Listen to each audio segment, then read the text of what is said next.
Mark సువార్త 3వ అధ్యాయము 13వ వచనం నుండి 19వ వచనం వరకు. Mark chapter 3 versus 13 through 19. ఆయన కొండెక్కి తనకిష్టమైన వారిని పిలువగా వారు ఆయన యొద్దకు వచ్చిరి.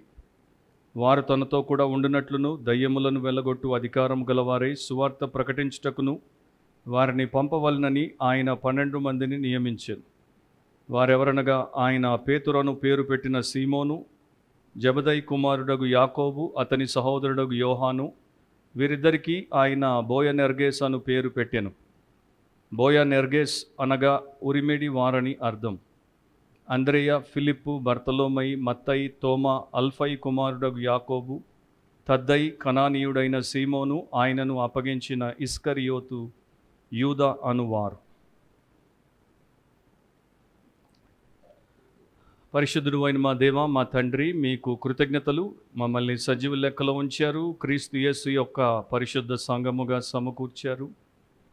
ఈ సమయమందు మీ సత్యవాక్యమును మీ పరిశుద్ధాత్మ ద్వారా మాకు బోధించి మాలో మీ యొక్క కార్యమును జరిగించండి. రక్షణ లేని వారిని రక్షించండి, రక్షింపబడిన వారిని రూపాంతరపరచండి. మమ్మల్ని అందరినీ కూడా త్వరలో మీ రాక కొరకు సిద్ధపరచమని, అంతవరకు మేము మీ సేవకులముగా జీవించుటకు సహాయము చేయమని యేసు ప్రభు శ్రేష్టమైన నామమును అడిగి ప్రార్థిస్తున్నాం తండ్రి, ఆమెన్. కూర్చోండి. దేవుడి వాక్యమును భయముతో భక్తితో వినండి, శ్రద్ధతో ఆసక్తితో వినండి. మీ హృదయము తెరిచి, మీ బైబిల్ తెరిచి, మీ కన్నులు తెరిచి దేవుడి వాక్యాన్ని వినండి.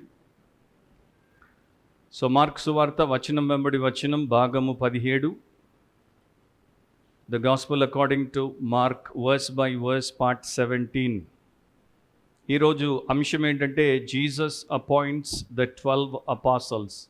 Jesus appoints the 12 apostles. యేసు 12 అపోస్తలులను నియమించెను.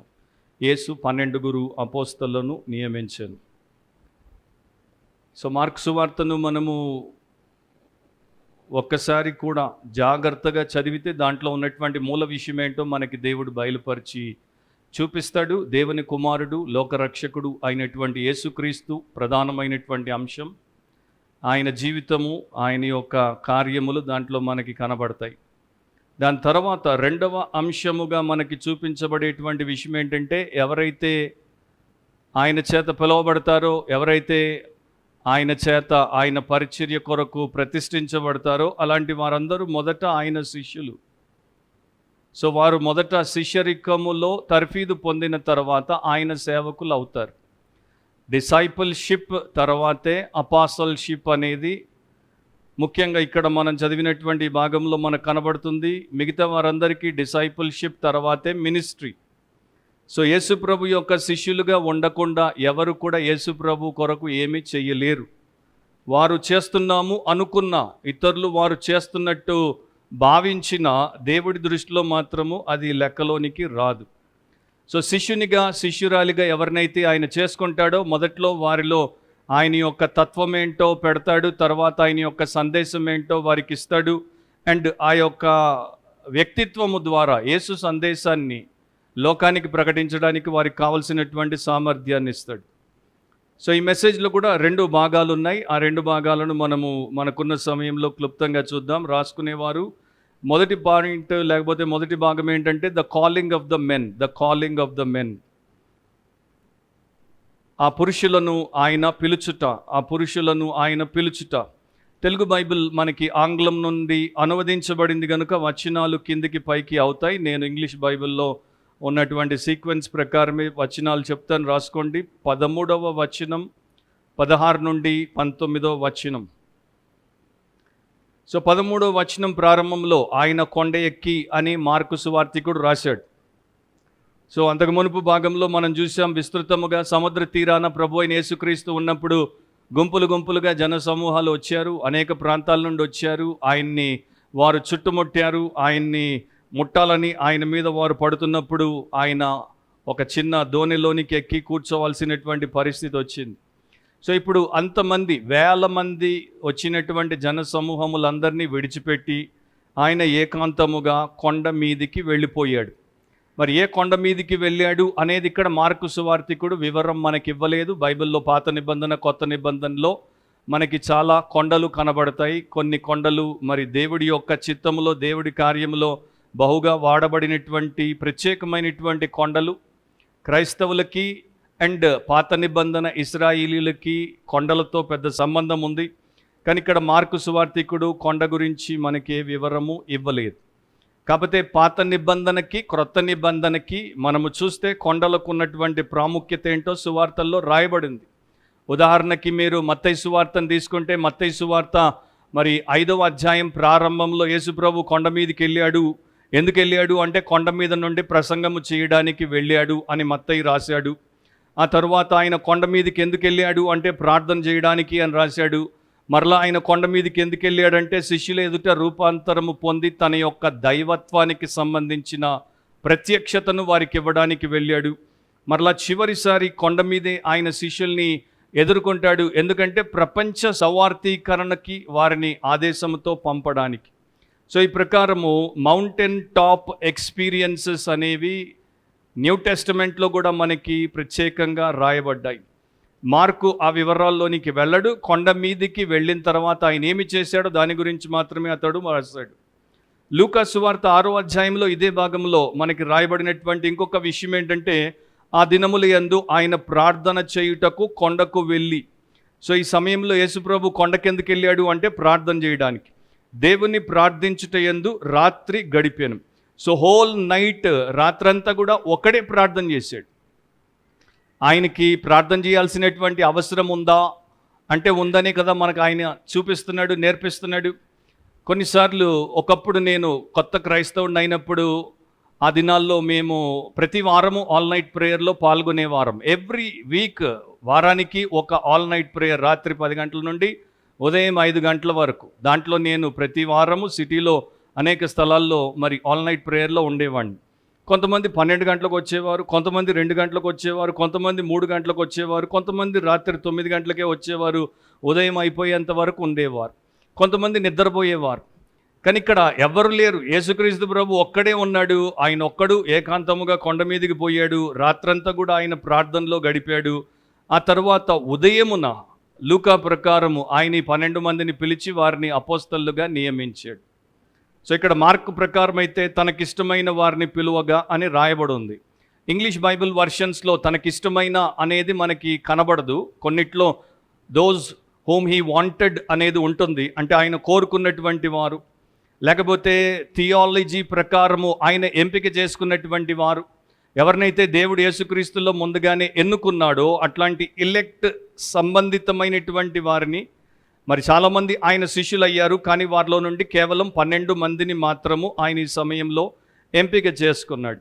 సో ఇక్కడ దేవుడి యొక్క శిష్యులము అవ్వాలి, లేకపోతే దేవుడి యొక్క సేవకులము అవ్వాలి అంటే అది దేవుడు తన సార్వభౌమ అధికారము చిత్తము చొప్పున నిర్ణయించేటువంటి నిర్ణయం అనేది ఇక్కడ దేవుడి వాక్యం మనకి చెప్తోంది. ఒకడు తన్ను తాను దేవుడి కొరకు పిలుచుకోలేడు. ఇతరులు పిలిస్తే ఒకడు దేవుడి సంబంధిగా, దేవుడి సేవకుడిగా మారడు అనేది కూడా వాక్యం ప్రకారం మనము తెలుసుకుంటున్నాం.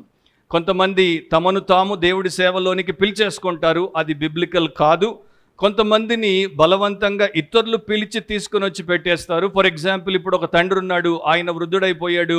ఆయన స్టార్ట్ చేసినటువంటి మినిస్ట్రీ కావచ్చు, ఆయన స్టార్ట్ చేసినటువంటి చర్చ్ కావచ్చు, ఆయన దేవుడి చిత్తాన్ని తెలుసుకోకుండా మరొకరికి దాన్ని ఇవ్వకుండా ఆయన బిడ్డలకి దాన్ని ఇవ్వడానికి, లేకపోతే ఆయన కొడుకులు లేకపోతే కుమార్తెకు పెళ్లి చేసినప్పుడు పెళ్లి చేసుకున్నటువంటి వ్యక్తికి ఒక షరతు పెడతాడు, నా తర్వాత నా సేవ నా బిడ్డతో నువ్వు చేస్తేనే ఈమెనిచ్చి నీకు పెళ్లి చేస్తా.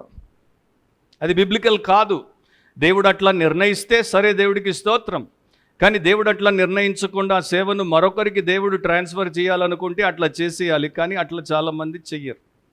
గలతీ 1వ అధ్యాయము 1వ వచనంలో అపోస్తులైనటువంటి పౌలు దేవుడి విధానం ఏంటి అనేది మనకి చాలా స్పష్టంగా చెప్పాడు. మనుషుల మూలముగానైనను ఏ మనుష్యుని వలననైనను కాక యేసుక్రీస్తు వలనను ఆయనను మృతుల్లో నుండి లేపిన తండ్రి అయిన దేవుని వలనను అపోస్తలుడిగా నియమింపబడిన పౌలను నేను. సో అపోస్తలుడిగా పౌలు ఎవరి చేత నియమించబడ్డాడు? యేసుప్రభుని మృతుల్లో నుండి లేపినటువంటి తండ్రి అయిన దేవుడి వలన మాత్రమే, యేసుక్రీస్తు వలన మాత్రమే, ఏ మనుష్యుడి వలన కాదు, మనుషుని మూలమున కాదు, తను తాను ఆయన పిలుచుకోవడం ద్వారా కూడా కాదు. సో వారు ఆయన యొద్దకు వచ్చిరు. యేసు వారిని పిలిచినప్పుడు వారు ఆయన దగ్గరికి వచ్చారు. అంటే వారు ఆయన పిలుపుకు లోబడ్డారు, ఆయనకి తమను తాము అప్పగించుకున్నారు. వారిలో 12 మందిలో ఒక ఆయన మాత్రం వేషధారి, 12 మందిలో ఒక ఆయన మాత్రం నమ్మక ద్రోహి. ఆయన ప్రభు పిలుపుకి లోబడ్డాడు, ప్రభు యొక్క పరిచర్యలోకి వచ్చాడు, ప్రభు చేత సేవకు నియమించబడ్డాడు. 3.5 సంవత్సరాలు దాదాపుగా యేసుక్రీస్తు ప్రభుతో ఉంటాడు, అన్నీ వింటాడు, చూస్తాడు. కానీ తర్వాత నకిలీ మనిషి, నరకపు పుత్రుడు అనేది తేల్చి వెళ్ళిపోతాడు. అంటే దేవుడి చేత పిలువబడినటువంటి వారిలో కూడా ప్రతి ఒక్కరు యథార్థపరులు అవ్వరు, ఉండరు, నమ్మకమైన వారిగా ఉండరు. అయినప్పటికీ వారి యొక్క అపనమ్మకము లేకపోతే నమ్మక ద్రోహాల ద్వారా కూడా దేవుడు తన చిత్తమును జరిగించుకోగలిగినటువంటి సామర్థ్యుడు అనేది కూడా తెలుస్తుంది. ఇప్పుడు 16, 17, 18, 19లో ఎవరిని పిలిచాడు, వారి పేర్లు, వారి వివరాలు ఇక్కడ మార్కు సువార్తికుడి ద్వారా పరిశుద్ధాత్ముడు మనకి ఇచ్చాడు. దాన్ని మనము చాలా బ్రీఫ్గా చూసుకుంటూ పోదాం. 12 మంది వారెవరనగా ఆయన పేతురని పేరు పెట్టిన సీమోన్, తర్వాత జబదయి కుమారుడగు యాకోబు, అతని సహోదరుడగు యోహాను, వీరిద్దరికీ ఆయన బోయనర్గేసు అని పేరు పెట్టెను. బోయనర్గేసు అనగా ఉరిమేడి వారని అర్థము. అంద్రేయ, ఫిలిప్, బర్తలోమై, మత్తయి, తోమా, అల్ఫై కుమారుడగు యాకోబు, తద్దయి, కనానీయుడైన సీమోను, ఆయనను అప్పగించిన ఇస్కరియోతు, యూదా అనువారు. సో ఈ 12 మంది పేర్లు కూడా చాలామంది క్రైస్తవులకి గుర్తుండవు. అండ్ సడన్గా మీరు వారిని 12 అపోస్తలుల పేర్లు చెప్పండి అంటే వారు కొన్ని చెప్తారు, కానీ మిగతావి చెప్పలేరు. తరచూ వినేటువంటివి, తరచూ కనబడేటువంటి కొన్ని పేర్లు పేతురు, అంద్రేయ, యాకోబు, యోహాను అట్లాంటి పేర్లు చెప్పేస్తారేమో, కానీ మిగతావి కొన్ని చెప్పడం కష్టం. సో ఈ అపోస్తలుల 12 పేర్లు మనకి న్యూ టెస్టమెంట్లో 4 భాగాల్లో కనబడతాయి. మత్తయి సువార్త 10వ అధ్యాయంలో, మార్కు సువార్త 3వ అధ్యాయంలో, లూకా సువార్త 6వ అధ్యాయంలో, అపోస్తలుల కార్యములు 1వ అధ్యాయం 13వ వచనంలో. సో 4 ప్యాసేజెస్లో వీరి యొక్క పేర్లు మనకి నమోదు చేయబడ్డాయి. కాకపోతే కొన్ని పేర్లు వేరుగా ఉంటాయి, క్రమము దాదాపుగా అట్లాగే ఉంటుంది, కానీ కొన్నిసార్లు ఆ యొక్క క్రమము కూడా వేరుగా ఉంటుంది. అంటే ఒకరి పేరు పైన వస్తుంది, ఒకరి పేరు కిందకి వస్తుంది, ఆ ప్రకారం ఉంటాయి. కానీ 12 మంది మాత్రం వీరే. ఒక నెదర్లాండ్స్లో ఉన్నటువంటి ఒక క్రైస్తవ తండ్రి తనకు కుమారుడు పుట్టగానే లేక కుమారుడు పుట్టగానే ఏం చేశాడంటే అతడికి పేరు పెట్టడానికి వారి యొక్క గవర్నమెంట్ రిజిస్ట్రేషన్ డిపార్ట్మెంట్ దగ్గరికి వెళ్ళినప్పుడు ఇతని పేరు ఈ ప్రకారం నమోదు చేయమని చెప్పి ఈ 12 మంది అపోస్తలుల పేర్లు రాసి ఇచ్చాడు. ఆ రిజిస్ట్రేషన్ చేయాల్సినటువంటి క్లర్క్ యగాదిగా చూశాడు, 12 పేర్లు ఏంటి ఒక పిల్లోడికి అని. అండ్ తండ్రితో కొంతసేపు వాదించాడు కూడా. వీడికి మీరు ఇప్పుడు వాడికి ఊహ తెలియనటువంటి సమయంలో 12 పేర్లు పెట్టేస్తే వీడు రేపు చెప్పాల్సి వచ్చినప్పుడు ఎంత కష్టపడతాడో, అప్లికేషన్ ఫారం నింపాల్సి వచ్చినప్పుడు ఎంత కష్టపడతాడో, మిమ్మల్ని ఎంత చెప్పించుకుంటాడో ఒకసారి ఆలోచించండి అని చెప్పినా కూడా తండ్రి ససేమిరా నో అన్నాడు. 12 మంది అపోస్తలుల పేర్లు తన కుమారుడికి పెట్టేశాడు. మళ్ళీ నేను ఎప్పుడు అట్లాంటి రియల్గా జరిగినటువంటి ఇన్సిడెంట్ గురించి చదవలేదు, వినలేదు, కానీ ఇది మాత్రం ఒకటి చరిత్రకి ఎక్కింది. మనము 12 మంది పేర్లు పెట్టకపోయినా కొంతమంది పేర్లు, ఒక పేరైతే తప్పకుండా పెట్టుకుంటాం. కొంతమంది వారి కుమారుడికి ఫిలిప్ అని పెట్టుకుంటారు, కొంతమంది వారి కుమారుడికి ఆండ్రూ అని పెట్టుకుంటారు, చాలామంది వారి కుమారుడికి జాన్ అని పెట్టుకుంటారు. జేమ్స్ కూడా కామన్ నేమే, కానీ జూడాస్ ఇస్కారియోట్ పేరు ఎవరు పెట్టుకోరు. అయితే వారు ఏమై ఉన్నారు, వారి యొక్క ప్రవర్తన ఏమిటి, ప్రవృత్తి ఏమిటి, సాక్ష్యం ఏమిటి, జీవితం ఏమిటి అన్నదాన్ని బట్టే పేర్లు పెట్టుకునేటువంటి వారు పెట్టుకుంటారు. సో ఇక్కడ దేవుడు మనకు చూపించేటువంటి అనేక విషయాల్లో కొన్నింటిని ఈ రోజున మనం చూస్తాం. ఒకటి, 12 మందిలో మొదటి పేరు పేతురు. సో యేసును నేను ఎరుగను అను 3 సార్లు బొంకినటువంటి ఆ వ్యక్తి పేరు మొదట ఉంది. తర్వాత యేసును నమ్మక ద్రోహిగా అమ్మేసుకున్నటువంటి వ్యక్తి పేరు చివర ఉంది. కానీ 2 పేర్లు ఉన్నాయి. ఒక ఆయన మాత్రము తప్పును సరిచేసుకున్నాడు, మరలా తప్పు చేయకుండా దేవుడి కొరకు చిరస్థాయిలో నిలిచిపోయాడు, చరిత్రకెక్కాడు. ఇంకొక ఆయన మాత్రము తప్పును సవరించుకోవడానికి అవకాశం ఇచ్చినా కూడా సవరించుకోకుండా అట్లాగే మొండికేసి హృదయ కాఠిన్యంతో నాశనానికి వెళ్ళిపోయాడు. అండ్ ఇక్కడ ఈ యొక్క లిస్ట్ మనకేం చెప్తుందంటే యేసు చేత పిలువబడినటువంటి 12 మంది, మనకన్నా శ్రేష్టమైనటువంటి హోదాలో స్థాయిలో ఉన్నటువంటి అపోస్తలుల్లో ఒకరు కూడా పరిపూర్ణులు కారు. None of the 12 are perfect. ఒకరు పరిపూర్ణులు కారు. వారిలో లోపాలు ఉన్నాయి, వారు పాపాలు చేశారు, కానీ వారు ప్రభు కృపచేత సరిచేయబడుతూ సంపూర్ణతలోనికి ఎదిగారు. అండ్ ఇక్కడ ఇంకో మాట కూడా ఇక్కడ మనము గమనించాలి. ఎందుకంటే ఈ రోజుల్లో మనకి బాబేలు బుద్ధి ఎక్కువ, బైబిల్ బుద్ధి తక్కువ. అంటే మరొకసారి చెప్తాను, మనకి బాబేలు బుద్ధి ఎక్కువ అంటే ప్రపంచంలో క్రైస్తవ లోకంలోనే కన్ఫ్యూషన్ ఎక్కువ, అంటే గలిబిలి ఎక్కువ, గజిబిజి ఎక్కువ. చాలామంది దేవుడి సేవకులుగా ఉన్నటువంటి వారికి దేవుడు తెలియదు, దేవుడి వాక్యం బొత్తిగా తెలియదు. అట్లాంటి వారిని మనము మన గురువులుగా, మన యొక్క బోధకులుగా, మన ప్రసంగికులుగా, మన యొక్క మెంటర్లుగా పెట్టుకోవడం మనము చేసినటువంటి అతిపెద్ద పాపం. సో వారు ఒక కన్ఫ్యూషన్ని క్రియేట్ చేసేసారు. అది బాబేలు బోధ. ఆ బాబేలు బోధతో మనందరికీ బాబేలు బుద్ధి వచ్చేసింది, కానీ మనం బైబిల్కి దూరం అయిపోయాం. బైబిల్ బోధ లేక బైబిల్ బుద్ధి అనేది మనకు కరువు అయిపోయింది. సో బైబిల్ బుద్ధి ప్రకారం మీరు చూస్తే ఇక్కడ మాత్రము యేసు చాలా జాగ్రత్తగా రాత్రంతా ప్రార్థన చేసిన తర్వాత దేవుడి చిత్త ప్రకారం 12 పురుషులనే ఎంపిక చేసుకున్నాడు. 12 ఆయన యొక్క అపోస్తలుగా అప్పుడు నియమించబడ్డారు. ఒకవేళ ఈ రోజున యేసుక్రీస్తు మరలా అట్లాగే ఎంపిక చేసుకుంటే 120 మందిని ఎంపిక చేసుకున్న పురుషులనే ఎంపిక చేసుకుంటాడు. 120లో ఒక్క స్త్రీని కూడా ఇప్పుడు కూడా ఎంపిక చేసుకోడు. That is an irrevocable truth. అది తిరుగులేనటువంటి సత్యము. అందుకే అన్నాను, బయట వాళ్ళు అయ్యారు కదా, వీళ్ళు చేశారు కదా, పెద్ద డినామినేషన్ చేసింది కదా, పెద్ద బిషప్ చేశాడు కదా, వరల్డ్ రినౌండ్ లార్జెస్ట్ డినామినేషన్లో ఉన్నారు కదా. బాబేలు బుద్ధి అది, బైబిల్ బుద్ధి కాదు. సో మనము తర్వాత వీరిలో ఒకడు తప్పిపోయినప్పుడు ఈ యొక్క శిష్యులు కూడా దేవుడి యొక్క ఆత్మచేత నడిపింపబడినప్పుడు అపోస్తలుల కార్యములు 1వ అధ్యాయంలో ఆ తప్పిపోయినటువంటి ఇస్కరియోతు యూదా యొక్క స్థానాన్ని భర్తీ చేయడానికి ఒక వ్యక్తిని ఎంపిక చేసుకోవాల్సి వచ్చినప్పుడు కూడా ఏం చేశారు? 2 పురుషులనే అక్కడ పెట్టి ప్రార్థన చేస్తే ఒకడిని దేవుడు ఎంచుకున్నాడు. స్త్రీ లేదు అక్కడ. సో అది దేవుడి యొక్క విధానం, అది దేవుడి యొక్క సంఘ క్రమం. 1900 సంవత్సరాల సంఘ చరిత్రకున్నటువంటి సాక్ష్యం అనేది మనం మర్చిపోవద్దు. ఈ రోజున LGBTQA++++ ఎట్లా మనం అంగీకరించమో అట్లాగే స్త్రీ నాయకత్వాన్ని, స్త్రీలు అపోస్తలుగా, స్త్రీలు బిషప్పులుగా, స్త్రీలు పాస్టర్లుగా, స్త్రీలు పురుషులకి బోధించేటువంటి బోధకురాళ్ళుగా అంగీకరించం.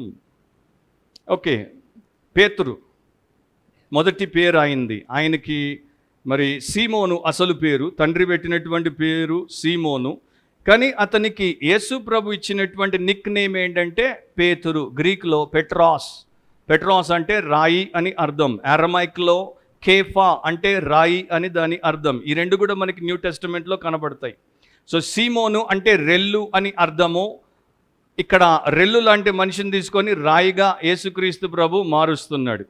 కానీ మనం వేసుకోవాల్సినటువంటి ప్రశ్న ఏంటంటే, మామూలుగా మనం అనుకుంటాం రెల్లులాగా తొనికిసలాడేటువంటి పేతుర్ని తీసుకొని అసలు అట్లా తొనికిసలాట లేనటువంటి స్థిరంగా, బలంగా, కుదురుగా ఉండేటువంటి రాయిగా దేవుడు మార్చేశాడు. కానీ ప్రతిసారి, ప్రతిదినం, ప్రతి తరం, అంటే ఆ పేతురు ఎంతకాలం బతికాడో వచ్చినటువంటి తరాల్లో ఆయన అట్లాగే స్థిరంగా ఉన్నాడా? ఫర్మ్గా, స్టేబుల్గా, రాక్ లాగానే ఉన్నాడా అంటే లేడు.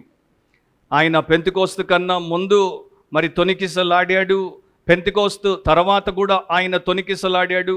మీరు తర్వాత చదవండి, గలతీ పత్రిక 2వ అధ్యాయం 11 నుండి 14 వరకు ఆయన భయపడిపోయి మరి యెరూషలేము నుండి, యాకోబు యొద్ద నుండి యూదులు వచ్చినప్పుడు అన్యులతో భోజనం చేసేటువంటి పేతురు సడన్గా లేచిపోతాడు. వేషధారిగా మారబోయినప్పుడు అపోస్తలులైనటువంటి పౌలు అతన్ని ముఖాముఖిగా తప్పుబట్టి అతని తప్పును ఎత్తి చూపి గద్దిస్తాడు. కాకపోతే ప్రధానంగా దాని యొక్క అర్థం ఏంటంటే, ఈ యొక్క కొత్త సమాజము, క్రైస్తవ సంఘము అన్నదానికి 12 మంది అపోస్తలు పునాదులుగా ఉన్నారు గనుక వీరికి మూలరాయిగా అపోస్తలులైనటువంటి పేతురును ఆయన పెట్టాడు. క్రీస్తే నిజమైనటువంటి మూలరాయి, కానీ ఒక సెన్స్లో వీరందరినీ కూడా కలిపి ఉంచి ముందుకు తీసుకుపోయేటువంటి ప్రధానమైన అపోస్తలుడిగా చేయడానికి యేసు ప్రభు అట్లా చేశాడు. సో పేతురు ఇంపల్సివ్ అంటే తొందరపాటుతనం ఎక్కువ ఉన్నటువంటి వ్యక్తి, దుందుడుకుతనం ఎక్కువ ఉన్నటువంటి వ్యక్తి.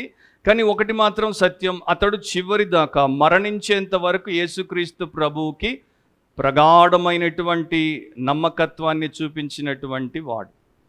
రెండవ దాంట్లో మనకి జేమ్స్ కనపడతాడు, అంటే యాకోబు, జబదయి కుమారుడగు యాకోబు చాలా మరి ఆసక్తిపరుడు, తృష్ణ కలిగినటువంటి వ్యక్తి. అట్లాగే ఒక మరి బలీయమైనటువంటి ఆశయములతో ఉన్నటువంటి వ్యక్తి, గ్రేట్లీ అంబిషియస్ మ్యాన్. అందుకని అతన్ని మొదట క్రైస్తవ సంఘములో హతసాక్షిగా చేసినటువంటి మొదటి అపోస్తలుడు ఎవరు అంటే యాకోబే. అపోస్తలుల కార్యములు 12వ అధ్యాయం ప్రకారం. సో పేతురు తర్వాత ఈ 12 మందిలో 2వ స్థానం దేవుడు ఎవరికి ఇచ్చాడు అంటే ఈ యాకోబుకే ఇచ్చాడు. సో యాకోబు చాలా మరి ఆసక్తిపరుడు. అతడి సహోదరుడైనటువంటి యోహాను ఆ మెంటాలిటీ, ఆ పర్సనాలిటీ కలిగినటువంటి వ్యక్తి కాదు. యోహాను చాలా మరి దయ కలిగినటువంటి, కనికరం కలిగినటువంటి వ్యక్తి, ఆలోచించేటువంటి వ్యక్తి, అన్నింటినీ పరిగణలోనికి తీసుకునేటువంటి వ్యక్తి. అండ్ ఆ తర్వాత అతడు మరి ప్రేమకు అపోస్తలుడుగా మారినటువంటి దైవ సేవకుడు. కానీ మొదట్లో వీళ్ళిద్దరికి యేసుప్రభు పెట్టినటువంటి నిక్నేము, మారు పేరు ఏంటి అంటే బోయానెర్గేస్. బోయానెర్గేస్ అనేది హీబ్రూలో మీరు దాని యొక్క అర్థాన్ని తీసుకుంటే ద లౌడ్ వన్స్, అంటే పెద్ద శబ్దము చేసేవారు అని దాని అర్థము. దాన్ని గ్రీకులో మార్కు దాని యొక్క అర్థము చెప్పాడు, ఉరిమేడి వారు అని, అంటే సన్స్ ఆఫ్ థండర్, ఉరుము కుమారులు అని దాని అర్థం. లేకపోతే సింపుల్గా చెప్పాలంటే హాట్ టెంపర్డ్ పెయిర్, అంటే వేడి మరి ఆ యొక్క ఉద్రేకము కలిగినటువంటి వ్యక్తులు.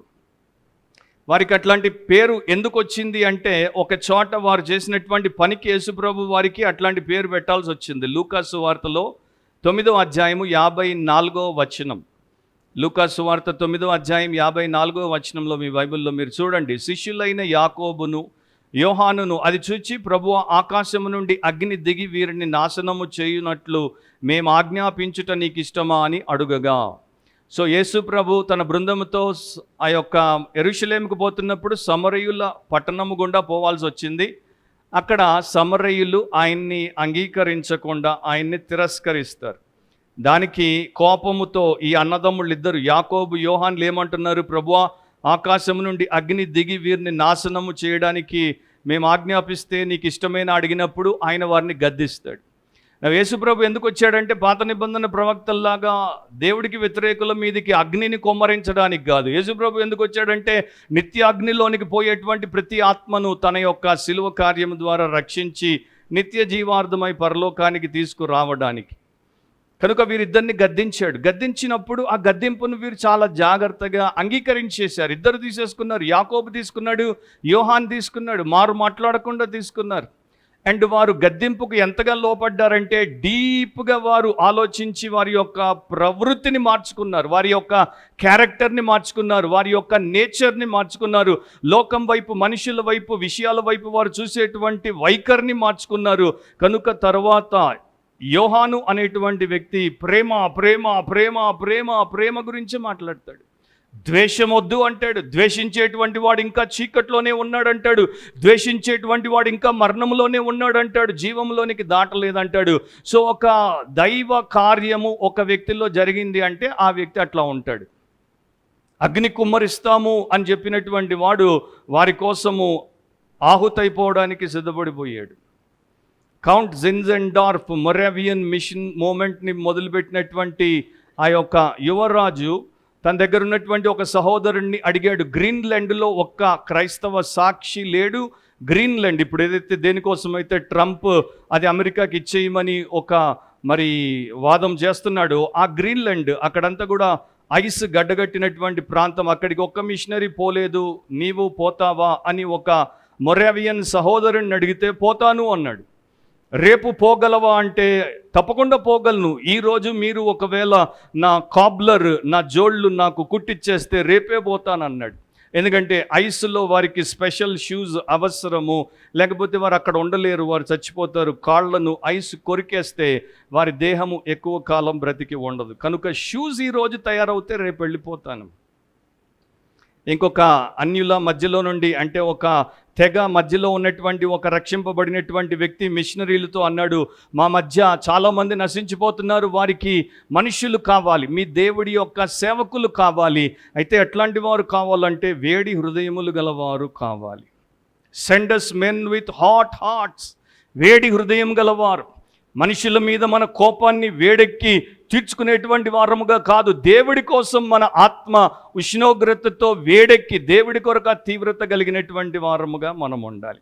మనుషులకైతే మనము చల్లని ఐస్ లాగా ఉండాలి. వారు మనల్ని కొట్టినా చంపినా మనం ఐస్ లాగానే ఫ్రీజ్ అయి స్పందించాలి. కానీ దేవుడి కొరకు మనం ఐస్ లాగా ఉండకూడదు. దేవుడి కోసము మన ఆత్మ యొక్క ఉష్ణోగ్రత పెరగాలి. మత్తయి ఆయన మనకి తెలుసు, మార్కు ప్రకారము లేవి అనేటువంటి సుంకపు గుత్తదారుడు. మత్తయి అయితే మత్తయ్యని రాశాడు. ఒకప్పుడు రోమన్ల కొరకు అతడు పనిచేశాడు. దురాశపరుడు, దగాకోరు, బాగా డబ్బును అతడు దండుకున్నాడు. కానీ యేసు ప్రభు అతన్ని ఎదుర్కొన్నప్పుడు, అతన్ని పిలిచినప్పుడు అతడు వెంటనే మారిపోయాడు, రక్షించబడ్డాడు. రక్షించబడిన తర్వాత తను తాను తగ్గించుకున్నాడు. తన యొక్క ఆదాయంతో కూడుకున్నటువంటి వృత్తినంతటిని విడిచిపెట్టేశాడు. అండ్ తన పాపం ఒప్పుకొని విడిచిపెట్టిన తర్వాత ఇటేమో ఉద్యోగం వదిలేశాడు. వెంటనే నెక్స్ట్ డే బిగ్ పార్టీ యేసు ప్రభు కొరకు తన ఇంట్లో ఏర్పాటు చేశాడు. అందరికీ ఆయన్ని పరిచయం చేశాడు. ఎందుకంటే ఆయన మీ జీవితంలోనికి వస్తే మీ జీవితం నాలాగా మారిపోతుందని. ఆండ్రూ పేరు ఉంది, తర్వాత అంద్రేయ అని ఉంటుంది తెలుగులో.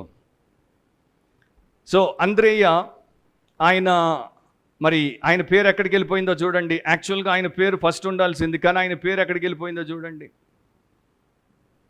ఆయనే కదా పేతుర్ని యేసుక్రీస్తు ప్రభు దగ్గరికి తీసుకుని వచ్చాడు. ఆయనే కదా మొదట యేసుని ఎదుర్కొన్నది. ఆయన ద్వారానే కదా సీమోను అనేటువంటి వ్యక్తి యేసు ప్రభువుకి పరిచయం అయింది. కానీ ఇక్కడ అంద్రేయ వెనక్కి వెళ్ళిపోయాడు. ఆయన చేసినటువంటి సేవకు గుర్తింపు లభించకపోతే, బైబిల్లో ఆయన పేరు వెనక రాయబడిపోతే ఆయన ఏమి బాధపడిపోలేదు, ఆయన ఏమి ఫీల్ అయిపోలేదు. అండ్ ఆయన చేసినటువంటి పని చిన్న పని కూడా కాదు. ఆయన చేసినటువంటి పని చాలా గొప్ప పని. ఎందుకంటే ఆయన పేతురు లాంటి వ్యక్తిని ప్రభువుకి పరిచయం చేయడం ద్వారా ప్రపంచ క్రైస్తవ్యానికి 2000 సంవత్సరాలుగా ఎంతో గొప్ప దీవెన దేవుడు ఇచ్చాడు. దాంతోపాటు అంద్రేయ మొదట ఉన్నటువంటి వాడు. పేతురు వచ్చిన తర్వాత వెనకబడిపోయాడు. యాకోబు, యోహాన్లు వచ్చిన తర్వాత ఇంకా వెనకబడిపోయాడు. మత్తయి వచ్చిన తర్వాత ఇంకా వెనకబడిపోయాడు. అండ్ ఒక చోట అయితే ఎంత వెనక్కిపోయాడంటే యేసు ప్రభువే ఈ పని చేశాడు. ఆయన అట్లా చేయటం మంచిదా కాదా అది మీరు ధ్యానించుకోండి. ఆయన ఏది తప్పు చేయడం అనేది మనకు తెలుసు. మార్కు సువార్త 5వ అధ్యాయంలో 37వ వచనాన్ని మీరు ఒకవేళ గమనిస్తే,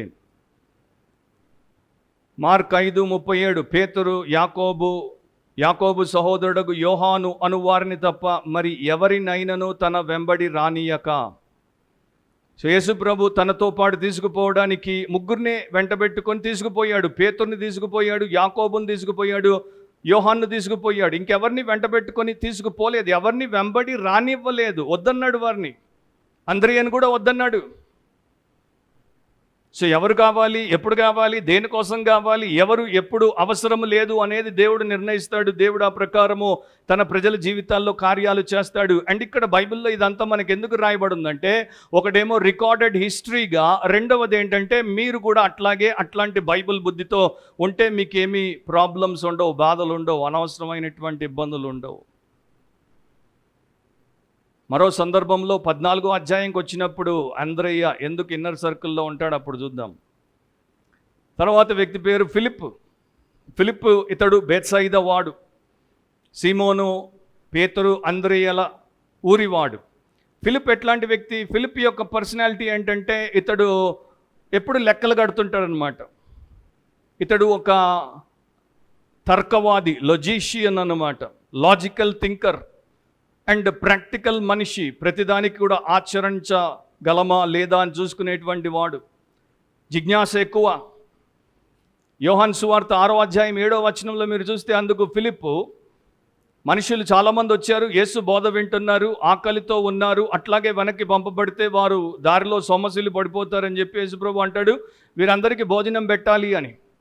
అందుకు ఫిలిప్పు, వారిలో ప్రతివాడును కొంచెము పుచ్చుకొనుటకైనను 200 దేనారముల రొట్టెలు చాలవని ఆయనతో చెప్పింది. అంటే వారు ఎంతమంది ఉన్నారో లెక్కేసేసుకున్నాడు రఫ్గా. దాని తర్వాత వారికి ఇంతెంత పెడితే ఎంత కావాలో లెక్కేసేసుకున్నాడు. తర్వాత లెక్కలతో యేసుప్రభు దగ్గరికి వచ్చేసాడు. కొన్నిసార్లు మంచివే లెక్కలతో యేసుప్రభు దగ్గరికి రావడం, కొన్నిసార్లు మంచివే. కానీ దేవుడు లెక్కల్ని మనకి ఇచ్చినటువంటి వాడు. దేవుడు గణితానికి పైన ఉన్నటువంటి సృష్టికర్త కనుక దేవుడికి మనం లెక్కలు చెప్పొద్దు. తర్వాత అక్కడ ఉంటుంది, అతన్ని పరీక్షించడానికి యేసుప్రభు అట్లా చెప్పాడు. తర్వాత వారందరినీ కూర్చోబెట్టి ఏ బేకరీ నుండి కాకుండా ఆయనే అక్కడ ఉన్నటువంటి ఒక పిల్లవాడి భోజనము నుండి వారందరికీ సరిపడా తృప్తిపడా మిగిలే రొట్టెలు పనిచేస్తాడు. కానీ ఫిలిప్పు మళ్ళా మీకు యోహాను సువార్త 14:7-8 ఇట్లా ఉంటాడు, కనబడతాడు. మీరు నన్ను ఎరిగి ఉంటే నా తండ్రిని ఎరిగి ఉందరు, ఇప్పటి నుండి మీరు ఆయనను ఎరుగుదురు, ఆయనను చూచి ఉన్నారని చెప్పాను. అప్పుడు ఫిలిప్పు, ప్రభువా తండ్రిని మాకు కనపరచుము, మాకంతే చాలునని ఆయనతో చెప్పగా. సో ఆయన చూశారని చెప్పాడు, కానీ మాకు కనపరచమంటాడు. నెక్స్ట్ వ్యక్తి, ఆయన పేరు బర్తలోమ, లేకపోతే తెలుగులో బర్తలోమయి.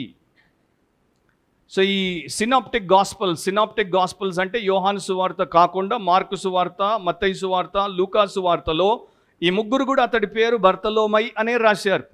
కానీ అతడు నతానియేల్. యోహాను సువార్తలో మాత్రం అతడిని నతానియేల్ అని రాశాడు. బర్తలోమై అనేటువంటిది, లేకపోతే బర్తలోమై అనేటువంటి పేరు యోహాను వినియోగించడు. సో ఇతడు గలిలయలోని కానా అను ఊరివాడగు నతానయేలు. సో అతనికి ఉన్నటువంటి మారు పేరు ఏంటి అంటే బర్తలోమేవ్, లేకపోతే బర్తలోమై. నతానియేలు గురించి మనందరికీ కూడా ఎప్పుడూ మర్చిపోకుండా ఉండేటువంటి ఒక గొప్ప సాక్ష్యాన్ని ప్రభు అయిన యేసుక్రీస్తే ఇచ్చాడు. యోహాను సువార్త 1:47 ఇతడు నిజముగా ఇశ్రాయేలీయుడు, ఇతని యందు ఏ కపటమును లేదని అతని గూర్చి చెప్పెను.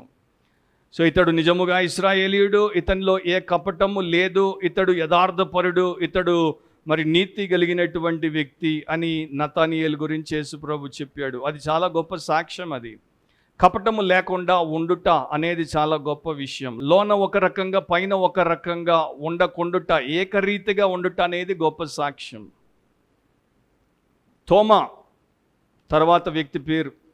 తోమా గురించి మనందరికీ తెలుసు, డౌటింగ్ థామస్ అంటాం. అంటే డౌట్ పడే తోమా, లేకపోతే సందేహాలు వెళ్ళబుచ్చేటువంటి తోమా అని అంటాం. ఆయన యొక్క మరి నిక్ నేమ్ ఏంటంటే యోహాను సువార్త 21:2 ప్రకారం దిదుమ అనబడిన తోమా. డిడుమస్ అంటే ట్విన్, కవల అని అర్థం.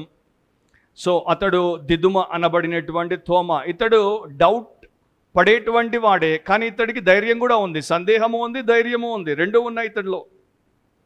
యోహాను సువార్తలో 11:16 అతడిలో ఉన్నటువంటి ధైర్యం ఏంటో మనకు కనబడుతుంది. అందుకు దిదుమ అనబడిన తోమ ఆయనతో కూడా చనిపోవుటకు మనమును వెళ్ళుదుమని తన తోడి శిష్యులతో చెప్పెను. యేసు ప్రభుని రాళ్లతో కొడితే ఆయన చచ్చిపోతే మనం కూడా పోదాం అని చెప్తాడు. కానీ మరలా ఆయన్ని సిలువ వేసినప్పుడు కనబడ్డు.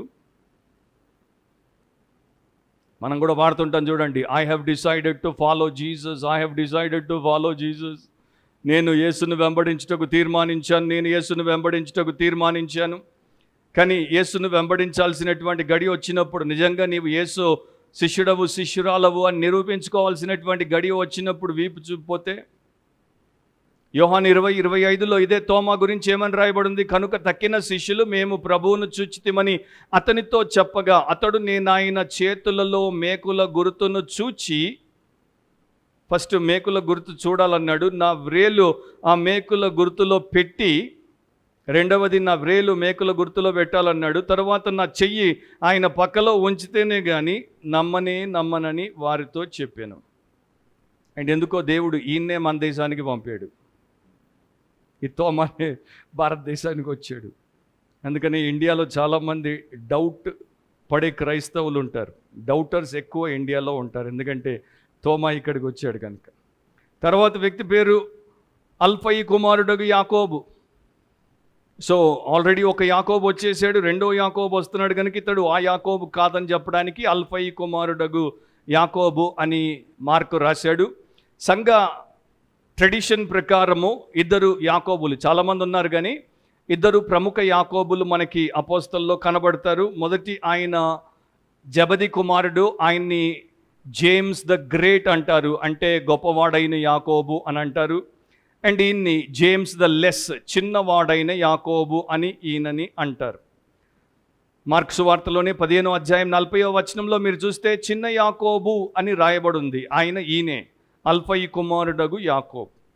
మీరు జాగ్రత్తగా ఈ యొక్క మార్కు సందేశాలు వింటూ వస్తే ఆల్రెడీ లేవి అల్ఫయి కుమారుడు అని మనం చూసాము.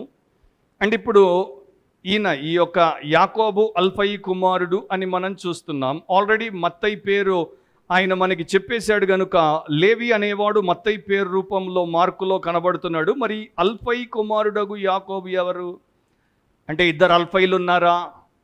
ఈ లేవీకి యాకోబు ఇంకొక సహోదరుడా? అట్లాంటప్పుడు మరి సీమోను అండ్ అంద్రియ ఒక జంట, యాకోబు యోహాను ఇంకొక జంట, లేవి లేక మత్తయి అండ్ ఈ యొక్క యాకోబు ఇంకో జంట, 3 pairs ఆఫ్ డిసైపుల్స్ ఉన్నారా? ఇవన్నీ కూడా మనకి జవాబులు లేనటువంటి ప్రశ్నలు. అండ్ మార్క్ వాటి మీద దృష్టి పెట్టడు. ఈ వ్యక్తులు మీకు హీరోలు కారు, ఈ వ్యక్తుల వివరాలు మీకు ఎక్కువ అవసరం లేదు, వీరందరి వెనక ఉన్నటువంటి విశ్వాసానికి కర్త కొనసాగించు యేసుక్రీస్తే హీరో, ఆయన మీదే దృష్టి ఉండాలి, ఆయనకి సంబంధించినటువంటి వివరాలు మీరు తెలుసుకోవాలి, మిగతా వివరాలు మీకు తెలియకపోతే ఏం పర్వాలేదు. తద్దయి గురించి రాశాడు. సో తద్దయి కూడా 3 సువార్తల్లో మీరు చూస్తే 3 వివిధ రకాలైనటువంటి పేర్లతో ప్రత్యక్షమవుతాడు. మత్తయి అతన్ని లెబ్బయి అని పిలుస్తాడు, లెబ్బయి లేకపోతే తద్దయి. మీరు మత్తయి సువార్త 10వ అధ్యాయం 3వ వచనంలో తద్దయి అను మారు పేరు గల లెబ్బయి అని ఆయన రాశాడు. సో మత్తయికి అతడు లెబ్బయి. అండ్ ఇక్కడ మార్కు సువార్తలో అతడు తద్దయి. కానీ లూకా సువార్తకు వచ్చేస్తే యాకోబు కుమారుడైన యూదా అని ఉండాలి. కానీ తెలుగు అనువాదంలో ఏమైపోయిందంటే యాకోబు సహోదరుడైన యూదా అని రాయబడి ఉంది. మరి ఏమి చేశాడు అనేది మనకి తెలియదు, వివరాలు లేవు. కానీ నమ్మకమైనటువంటి వ్యక్తి అని చరిత్ర చెప్తోంది. తర్వాత వ్యక్తి పేరు కనానీయుడైన సీమోను. ఈ కనానీయుడు, కాననైట్ అనేది ఒక King James version, authorised version చేసినటువంటి చిన్న పొరపాటు వలన వచ్చినటువంటి కన్ఫ్యూషన్. అందుకనే తర్వాత వచ్చినటువంటి ఆంగ్ల బైబిల్స్లో కాననైట్ అనేది వాడకుండా జెలట్ అనేది డైరెక్ట్గా వారు ట్రాన్స్లిటరేషన్ ద్వారా వచ్చిన ఆ యొక్క అనువాద పదాన్నే వాడతారు. ఎందుకంటే అరమేక్లో ఖనానా అనేటువంటి పదమునకు అర్థము ఆసక్తిపరుడు, తీవ్రత గలవాడు, అంతేగాని కనానీయుడు అని కాదు. సో ఎన్ఐవిలో ఇక మిగతా అన్ని వర్షన్స్లో అట్లాగే వచ్చింది, తెలుగులో అట్లాగే లూకా చేశాడు. మీరు కావాలంటే 2 చోట్ల కూడా దాన్ని చూసుకోవచ్చు. లూకా సువార్త 6వ అధ్యాయం 15వ వచనంలో 2వ భాగం, జెలోతే అనబడిన సీమోను, జెలోతే అనబడిన సీమోను. జెలోతే అంటే జెలట్, జెలట్ అంటే ఆసక్తి పరుడు, విపరీతమైనటువంటి ఆసక్తిని కలిగి ఉండేవాడు. ఒక విషయం, ఒక వ్యక్తి, ఒక వ్యవస్థ కొరకు ఆసక్తి పరులు. అతడు మరి రోమా సామ్రాజ్యానికి వ్యతిరేకి కనుక వీరందరూ జెలట్స్ అందరూ కూడా ఈ యొక్క ఆసక్తి పరులు ఒక గుంపుగా ఉండేవారు. వీరు రోమన్ ప్రభుత్వాన్ని పడగొట్టుకోవాలని వీరు కత్తులు పట్టుకొని దానికి వ్యతిరేకంగా యుద్ధం చేయడానికి సిద్ధపడిపోయారు. సో ఇక్కడ మనకి ఏం కనబడుతుంది? లేవి అనేటువంటి వాడు రోమన్ ప్రభుత్వము తరపున సుంకము వసూలు చేసి దాని ద్వారా గడుపుకుంటున్నాడు. కానీ ఇతడేమో రోమన్ ప్రభుత్వాన్ని పడగొట్టాలనుకున్నాడు. అండ్ వీళ్ళిద్దరిని యేసుక్రీస్తు తన యొక్క పరిచర్యలోనికి తీసుకుని వచ్చి ఇద్దరిని ఒకే కుటుంబ సభ్యులుగా అపోస్తలుగా మార్చేశారు. నాకు ఇంకా గుర్తుంది, కొన్నేళ్ల క్రితం 2005వ సంవత్సరం అనుకుంటాను, ఒక అంతర్జాతీయ సమావేశంలో, నాయకత్వపు సమావేశంలో 2 బద్ధ శత్రు దేశాలు, ఇవి రెండిటికి మధ్యలో పచ్చగడ్డేస్తే బగ్గున మండిపోతుంది. అండ్ వీళ్ళిద్దరూ ఎట్టి పరిస్థితుల్లో సూర్యుని కింద ఎక్కడ కలవకూడదు. కానీ 2 దేశాలు, ఒక దేశానికి డైరెక్టర్ జనరల్ ఆఫ్ పోలీస్గా ఉన్న వ్యక్తి, ఈ దేశానికి ఇంటెలిజెన్స్ హెడ్గా ఉన్న వ్యక్తి, వీళ్ళిద్దరూ 25 రోజులు ఆ అంతర్జాతీయ సమావేశంలో మాతో కలిసి పక్కపక్కనే కూర్చున్నారు. అది క్రీస్తులోనే సాధ్యం, మరెక్కడా సాధ్యం కాదు. వారి దేశాలకు తెలిస్తే వారిద్దరిని దేశద్రోహుల కింద బుక్ చేసి బయటికి రాకుండా జైల్లో పెడతారు. సో సీమోను అండ్ ఈ యొక్క లేవీలు ఆ స్థితిలో ప్రభు దగ్గరికి వచ్చారు. సీమోను తర్వాత క్రీస్తు కొరకు చాలా తీవ్రమైనటువంటి మరి తీర్మానము కలిగినటువంటి వ్యక్తిగా దేవుడి కోసం వాడబడ్డాడు. ఇక చివరి వచ్చినటువంటి వ్యక్తి పేరు ఏంటి అంటే ఇస్కరియోతు యూదా, జూడాస్ ఇస్కారియోట్. ఇస్కారియోట్ అనేటువంటి పేరు గురించి కూడా 2-3 అభిప్రాయాలు ఉన్నాయి. బేసికలీ ఎక్కువ మంది తీసుకునేటువంటి ఒక ప్రాముఖ్యమైనటువంటి అభిప్రాయం ఏంటంటే హీబ్రూ భాషలో అది 2 పదాలు, ఇష్ అంటే పురుషుడు, క్యారియోట్ అంటే ఒక ఊరు, యూదయ ప్రాంతంలో ఉన్నటువంటి ఒక ఊరు. సో ఆ ఊరికి సంబంధించిన పురుషుడు అని దాని యొక్క అర్థము. 2వ అర్థము ఇంకొంతమంది సికారియోస్ అనేటువంటి పదంలో నుండి, ఇస్కారియోట్లో సికారియోస్ అనేటువంటి పదం ఉంది కనుక దాని యొక్క అర్థాన్ని చెప్తారు డాగర్ మ్యాన్. అంటే ఇట్లా మొనదేలినటువంటి పొడవాటి కత్తులు పట్టుకొని పొడిచేటువంటి గుంపులో ఉన్నటువంటి వాడు, వెనక నుండి కత్తిపోటు పొడిచేటువంటి వాడు. తర్వాత ఇతన్ని యేసుప్రభువుని నమ్మక ద్రోహం చేసిన తర్వాత ఇతన్ని సికారియోస్ అనే కూడా కొంతమంది రూఢిగా తీసేసుకున్నారు. సో ఇతడి గురించి తెలుగు బైబిల్లో ఏమనుంది? అప్పగించిన అని ఉంది. ఇంగ్లీష్ బైబిల్లో ఏమనుంటుంది? బిట్రేడ్ అని ఉంటుంది. పారాదిదోమి అనేటువంటి ఒకే గ్రీకు పదంలో నుండి 2 అర్థాలు రావచ్చు. అంటే మోసముతో అప్పగించాడు, నయవంచనతో అప్పగించాడు, ద్రోహంతో అప్పగించాడు, ఏమరపాటునుండగా ఆయన వీపు వెనకాల ఆయన యొక్క విరోధులతో చేతులు కలిపి అప్పగించాడు. మార్కు సువార్తలోనే 14వ అధ్యాయం 10-11 వచనాలు మీరు ఒకవేళ తిప్పి గమనిస్తే అక్కడ ఇట్లా రాయబడి ఉంటుంది. 12 మందిలోనొకడగు ఇస్కరియోతు యూదా ప్రధాన యాజకుల చేతికి ఆయనను అప్పగింపవలనని వారి యొద్దకు పోగా, వారు విని సంతోషించి వానికి ద్రవ్యమెత్తుమని వాగ్దానము చేసిరి గనుక వాడు ఆయనను అప్పగించుటకు తగిన సమయము కనిపెట్టుచుండెను. సో 3.5 ఏళ్ళు దాదాపుగా 3 ఏళ్ళు యేసుప్రభుతో ఉన్నాడు, తిరిగాడు. ఆయనకి బాగా తెలుసు ఈ యొక్క పరిసయ్యులు, శాస్త్రులు, ప్రధాన యాజకులు యేసుక్రీస్తును సంహరించాలని తీర్మానించుకున్నారు, కుట్ర పొందుతున్నారు అనేది ఆయనకి తెలుసు. 3వ అధ్యాయం 6వ వచనంలో దాని గురించి చూసాం, 2వ అధ్యాయంలో దాని గురించి చూసాం. ఆయనకి తెలుసు. అయినా కూడా యేసును వారికి అప్పగించడానికి ఒక ధర నిర్ణయించుకోవడానికి పోయాడు. అండ్ వారు ఇంకా అతనికి ధనం ఇవ్వలేదు. వారు ధనం ఇవ్వకమునిపే ఆయన నమ్మేసి రేటుకి బేరమాడేసి ఆయన అప్పగించడానికి తగిన సమయము కనిపెడుతున్నాడు. ఇప్పుడు మీరు ఒకసారి ఆలోచించండి, వారికి నమ్మేస్తే వారు ఈయనని చంపేస్తారని అతనికి తెలుసు కదా. మరి ఆయన్ని వారు నిజంగానే ఆ ప్రకారము తీర్పుకు తీసుకెళ్ళి చంపబోతున్నారని తెలిసినప్పుడు మళ్ళా ఎందుకు పోయి బాధపడి ఉరిపెట్టుకొని చచ్చాడు? దాని గురించి ధ్యానించండి. లూకా 6వ అధ్యాయం 16వ వచనం 2వ భాగంలో ఆ లూకా ఇట్లా రాశాడు, ద్రోహి అగు ఇస్కరియోతు యూదా. సో ద్రోహి అంటాడు డైరెక్ట్గా. సో అతడు ఒక దురాశపరుడు, అతడు ఒక ద్రోహి, అతడు ఒక కపట అపోస్తలుడు. అపాసలే ఈ రోజున, కానీ తర్వాత అపాస్టేట్ అయిపోయాడు, భ్రష్టుడైపోయాడు. భక్తుడి రూపంలో కనబడ్డాడు కానీ భ్రష్టుడైపోయాడు. సో మనం అనొచ్చు, అట్లాంటి భ్రష్టుడిని యేసుప్రభు ఎందుకని తెలిసి ప్రార్థన చేసిన తర్వాత ఎంపిక చేసుకున్నాడు? ఎందుకంటే ఆయన అప్పగించడానికి కూడా ఒకడు అవసరం కదా. కానీ వాడు నిజంగా ఆయన అప్పగించకపోతే మరొక మార్గంలో ఆయన అప్పగించబడ్డానికి ఆయనకి 1000 మార్గాలు ఉన్నాయి. కానీ వాడు అట్లా ఉండాల్సిన అవసరం లేదు, కానీ అట్లా ఉన్నాడు. సో యూదాని ఆయన ఎంపిక చేసుకున్నప్పుడు దాంట్లో ఉన్నటువంటి 4 అర్థాలు ఏంటి? ఒక భక్తుడు ఇట్లా చెప్పాడు, దేవుడు ప్రేమించినప్పుడు పరిశుద్ధుణ్ణి పాపిని అని చూడకుండా అందరినీ నిష్పక్షపాతంగా ప్రేమిస్తాడు కనుక వానికి ఆ యొక్క ఏర్పాటునిచ్చాడు. రెండవది, ఆయన యొక్క హయాంలో ఉన్నటువంటి వారు పరిశుద్ధతలో ఎట్లా పెరుగుతారో ఆయన కింద ఉన్నటువంటి వారు పాపములో అట్లాగే తరిగిపోగలరు. మానవుని యొక్క స్వభావము ఎంత దిగజారిందో అని చూపించడానికి. మూడవది, ఒకడు ఒక పరిచర్యలోకి వచ్చినంత మాత్రాన, దేవుడి యొక్క పరిశుద్ధ సేవలోనికి వచ్చినంత మాత్రాన ఆ వ్యక్తిని నమ్మదగినటువంటి వ్యక్తిగా ఉండనవసరము లేదు. ఎందుకంటే అతడు క్రీస్తుతో అంటుకట్టబడలేదు, క్రీస్తు యొక్క సేవలో మాత్రమే నిలబడినట్టు కనబడ్డాడు.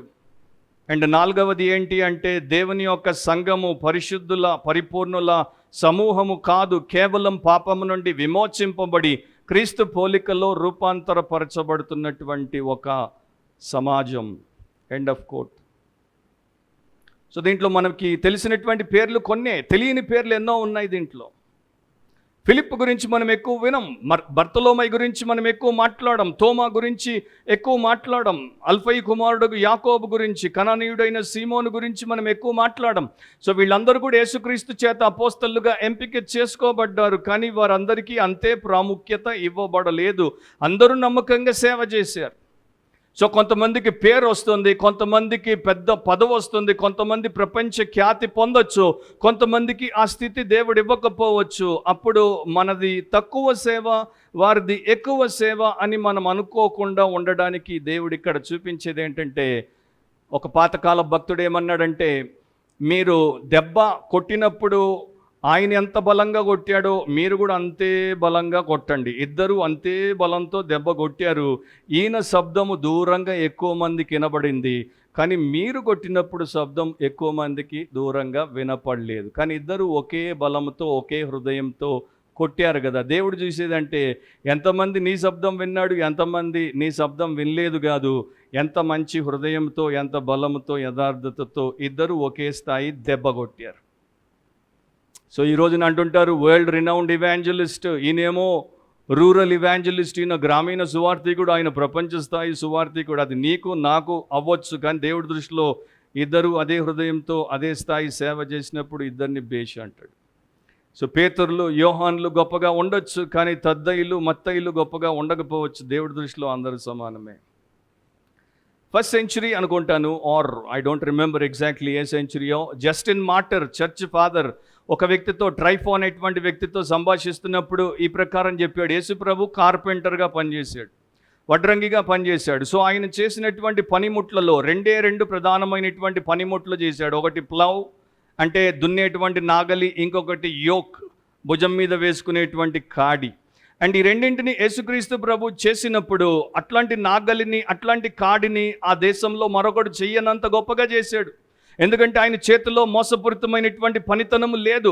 ఆయన ఎప్పుడు కూడా ఒక్క నాసి రకపు ముక్కను తన యొక్క ఫ్యాక్టరీలో, ఆయన యొక్క వర్క్షాప్లో ఆయన ఒక్క నాసి రకపు పని ముక్కను చేయలేదు. ఆయన ఎంత ఖచ్చితత్వం కలిగినటువంటి వ్యక్తి అంటే అంతగా బాగా దాన్ని చేశాడు. సో ఒక క్రైస్తవుడు దేవుడి సేవ కొరకు ఎంపిక చేయబడితే ఆ పనిని అంత సమగ్రతతో, అంటే అంత థరోనెస్తో అండ్ అంత యథార్థతతో, నిజాయితీతో చేయగలగాలి. రెండో పాయింట్ రాసుకునేటువంటి వారు రాసుకోండి, the commissioning of the men. The commissioning of the men. ఇక్కడ కొంత సమయం చెప్పి నేను ప్రార్థన చేస్తాను. The commissioning of the men, వారిని, ఆ పురుషులను ఆయన నియమించాడు. ఇప్పుడు రాసుకోండి 14-15 వచనాలు. ఆయన 12 మందిని నియమించాను. సో 12 మందిని నియమించాడు. ఎంతోమంది ఉన్నారు అక్కడ, కానీ దాంట్లో నుండి 12 మందిని ఎంపిక చేసుకున్నాడు, నియమించాడు. సో ఆయన వారికి 12 మందిని ఏర్పరిచి వారికి అపోస్తలులు అను పేరు పెట్టాను. ఇది లూకా 6వ అధ్యాయంలో కనబడుతుంది. మార్కులో అపోస్తలు అని పేరు పెట్టినట్టు కనబడదు. సో అపోస్తలు 12 మంది అనేది ఇక్కడ యేసుక్రీస్తు ద్వారా నియమించబడినప్పుడు వారికి ఆ పేరు, లేకపోతే ఆ యొక్క వారి పనికి సంబంధించిన బిరుదు అనేది వారికి ఇవ్వబడింది. నియమించను అనేటువంటి గ్రీకు పదానికి 2 అర్థాలు ఉన్నాయి. ఒకటి అపాయింటెడ్, ఏర్పాటు చేయబడి ఆ యొక్క నియామకమును పొందుకోవడం. ఇంకోటి ఏంటంటే ఆయన చేత తయారు చేయబడి, to be made by him. So అపోస్తలను ఆయన ఆ ప్రకారము తయారు చేశాడు. తయారు చేసే విధానం ఏంటో కాసేపట్లో మనం చూస్తాం. సో వారందరినీ కూడా రా మెటీరియల్ని తీసుకున్నాడు, తర్వాత వారిని గాడ్స్ అపోస్టల్స్గా రిఫైన్ చేస్తాడు. దానికోసం వారిని ఆయన ఏర్పాటు చేసుకున్నాడు. అపోస్తలుడు అంటే సింపుల్గా పంపబడిన వాడు. దేవుని యొక్క పని కొరకు, దేవుని సువార్త పరిచర్య కొరకు, దేవుడి సంఘ స్థాపన కొరకు అతడు పంపబడినటువంటి వ్యక్తి. సో యేసుక్రీస్తులో ఉన్నటువంటి శిష్యుల గొప్పతనం ఏమీ లేదు, వారిని తీసుకొని ఆ ప్రకారం ఆయన వారిని చేశాడు. అండ్ వీరు 12 మంది. ఇక మార్కు సువార్త అంతట్లో కూడా 12 ద 12 అనేటువంటి పదాలు మనకు కనబడతాయి. 12 మంది ఎవరంటే వీరే. ఇప్పుడు మనం ఒక ప్రశ్న వేసుకోవాలి, 12 ఎందుకు? ఎందుకంటే ఇశ్రాయేల్లో 12 మరి పితరులు ఉండేవారు. వారు ఇశ్రాయేలు దేశానికి పునాది వంటి వారు. ఇప్పుడు క్రొత్త క్రైస్తవ సంఘానికి కూడా పునాది వంటి వారు 12 అపోస్తలు. కనుక వారిని దేవుడు ఏర్పాటు చేసి పెట్టుకున్నాడు. భవిష్యత్తులో ఏమవ్వబోతోందో దానికి సూచన, గతంలో ఏముండిందో దానికి జ్ఞాపకముగా ఆయన వారిని ఏర్పాటు చేశాడు. యోహాను సువార్త 15వ అధ్యాయం 16వ వచనంలో యేసుప్రభు చెప్పారు, మీరు నన్ను ఏర్పరచుకొనలేదు, మీరు నా పేరట తండ్రిని ఏమి అడుగుదురో అది ఆయన మీకు అనుగ్రహించినట్లు మీరు వెళ్ళి ఫలించుటకును మీ ఫలము నిలిచియుంటకును నేను మిమ్మును ఏర్పరచుకొని నియమించితిని. సో 12లో ప్రతి ఒక్కరిని యేసుప్రభువే పర్సనల్గా ఏర్పరచుకున్నాడు, పర్సనల్గా నియమించాడు.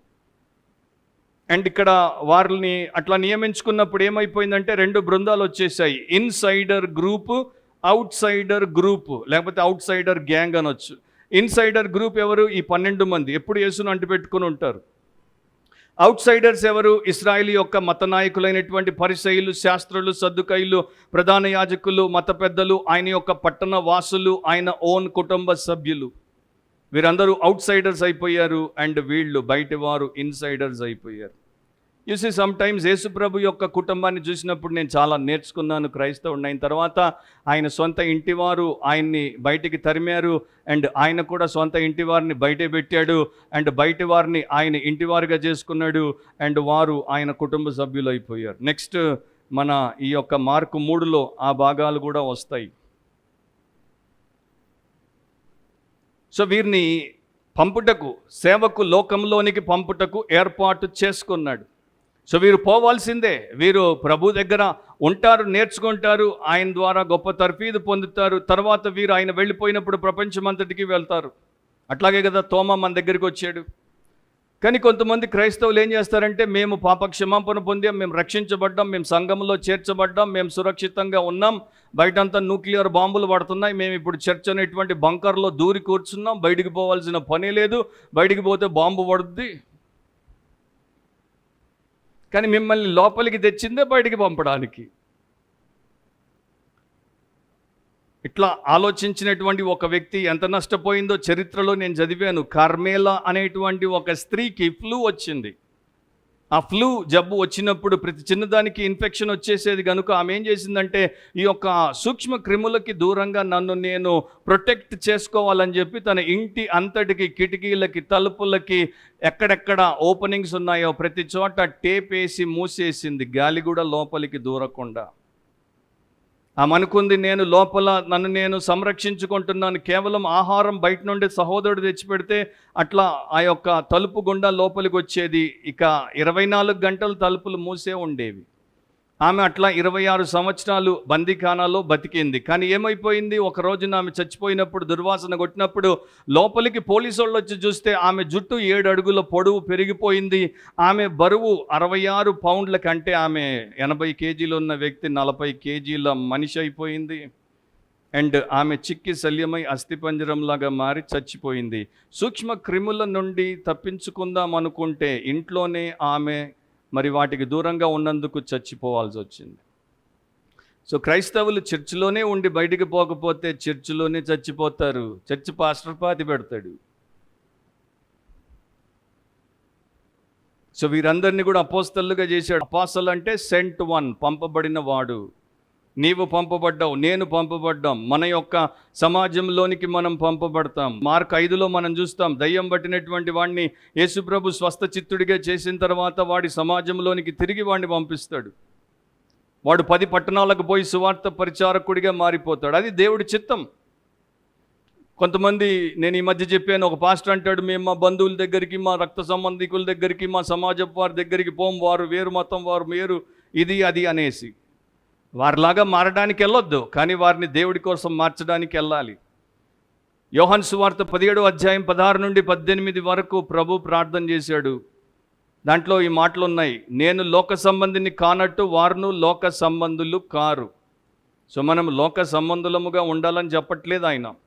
సత్యమందు వారిని ప్రతిష్ఠ చేయుము, నీ వాక్యమే సత్యము. నీవు నన్ను లోకమునకు పంపిన ప్రకారం నేనును వారిని లోకమునకు పంపితిని. ఇది మెయిన్ పాయింట్.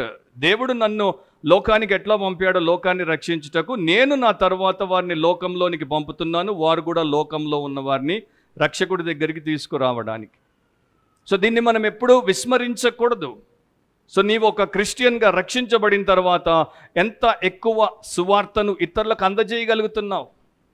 నాకు భయము అని చెప్పలేవు, నాకు బైబిల్ బోధ ఎక్కువ తెలియదు అని చెప్పలేవు, వారు నన్ను తిడతారేమో, కొడతారేమో అని చెప్పలేవు. అవన్నీ కూడా మనకు అనవసరం. దేవుడు అనుమతి లేకుండా ఏమీ కాదు. దేవుడు అనుమతిస్తే ఏదైనా కావచ్చు. మనల్ని మనం ఉపేక్షించుకుంటే ఈ బాధలు మనకు ఉండవు. కానీ మనల్ని మనం ఉపేక్షించుకోనంత వరకు ఈ బాధలు మనల్ని పట్టి పీడిస్తూనే ఉంటాయి. మన పరువు, మన పేరు, మన ప్రతిష్ట, మన పైసా, మనం జైలుకి వెళ్ళాలా, మన పేరు రేపు పేపర్లో రాస్తారా, వాడిని కొట్టారు అని. వాడు ఒక క్రైస్తవుడు బైబిల్ పంచుతుంటే వాడిని బాధేశారు, అందరు యూట్యూబ్లో పెట్టేస్తారు. ఈ ప్రపంచం పచ్చి పాపిష్టి ప్రపంచం. వాడు మన గురించి ఏమనుకుంటే,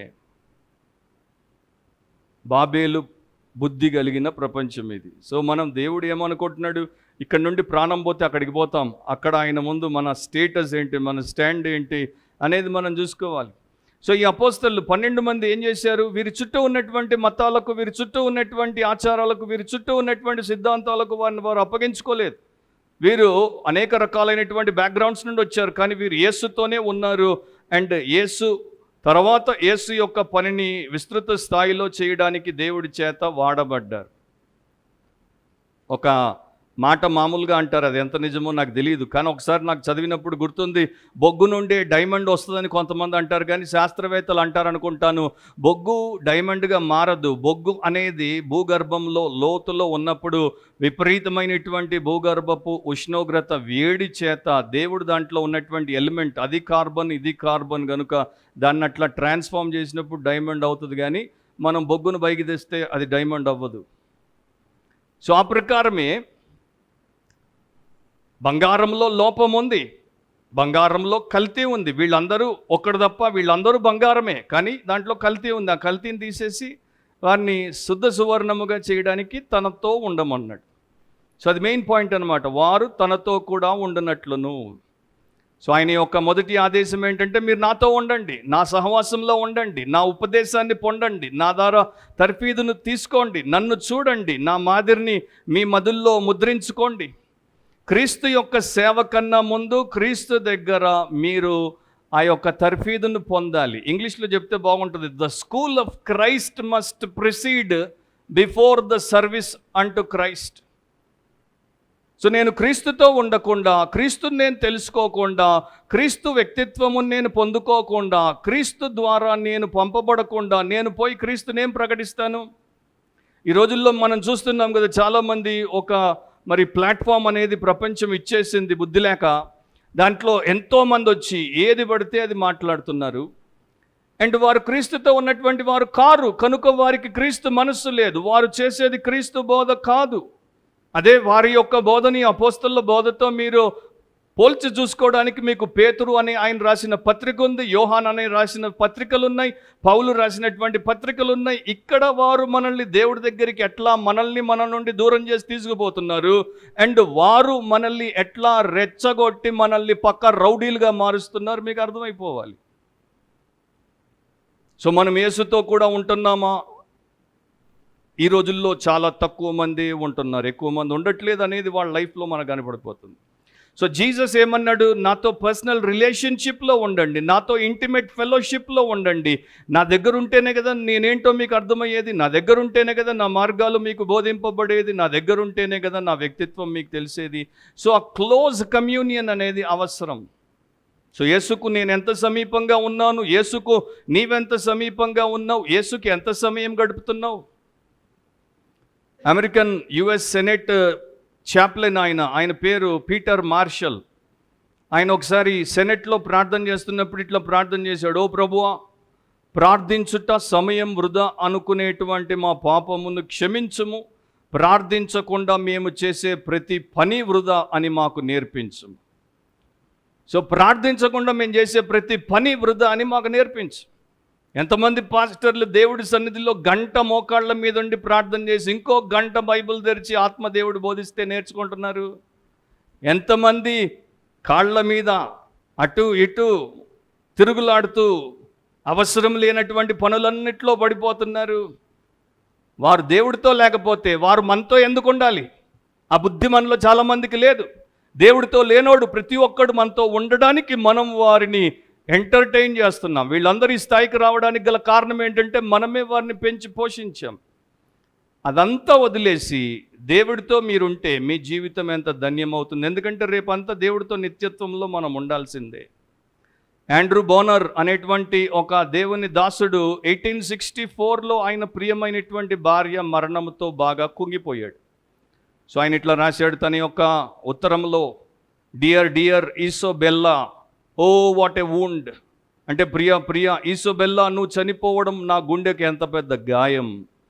18 years తర్వాత మళ్ళీ ఆయన ఉత్తరం రాశాడు. అప్పుడు ఇట్లా రాశాడు, నీవు లేకుండా నేను ఈ లోకంలో బ్రతకలేనేమో అనుకున్నాను, కానీ నీవు లేనప్పుడు నాకు క్రీస్తుతో ఎక్కువ సమయం గడపడానికి అవకాశం దొరికింది. నేను ఎక్కువ క్రీస్తుతో ఉన్నానండి. ఇప్పుడు నేను తెలుసుకున్న సత్యం ఏంటంటే ఈ లోకంలో నాకు ఎవ్వరూ అవసరం లేదు, ఎవ్వరూ లేకుండా క్రీస్తుతో నేను ఒంటరిగా బతికేయగలను. ఆమేన్ అన్నాను నేను. నువ్వు ఆ స్థాయికి ఎదగాలి. వీళ్ళు లేకపోతే నేను బతకలేను, వాళ్ళు లేకపోతే నేను బతకలేను, అది లేకపోతే నేను బతకలేను. ఎవ్వరు లేకపోయినా ఆయన ఉంటే చాలు. అందుకే అన్నాడు వారు తనతో కూడా ఉండాలని.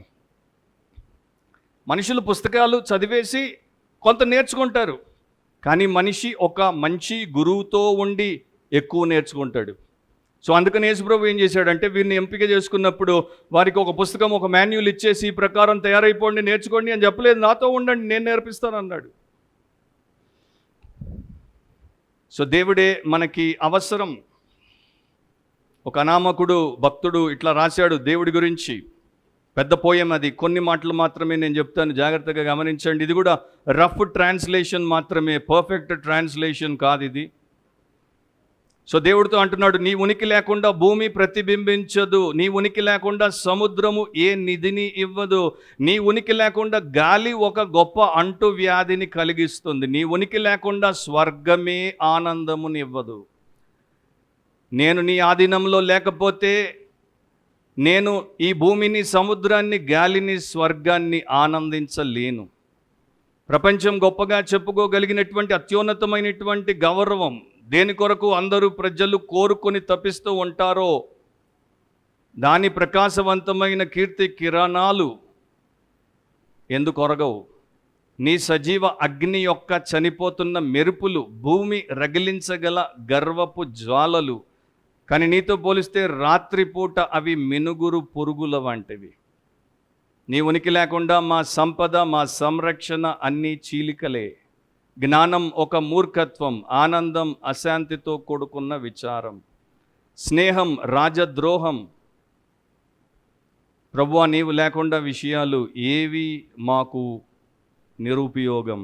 ఇంకా రాశాడు ఆయన చాలా అంతా.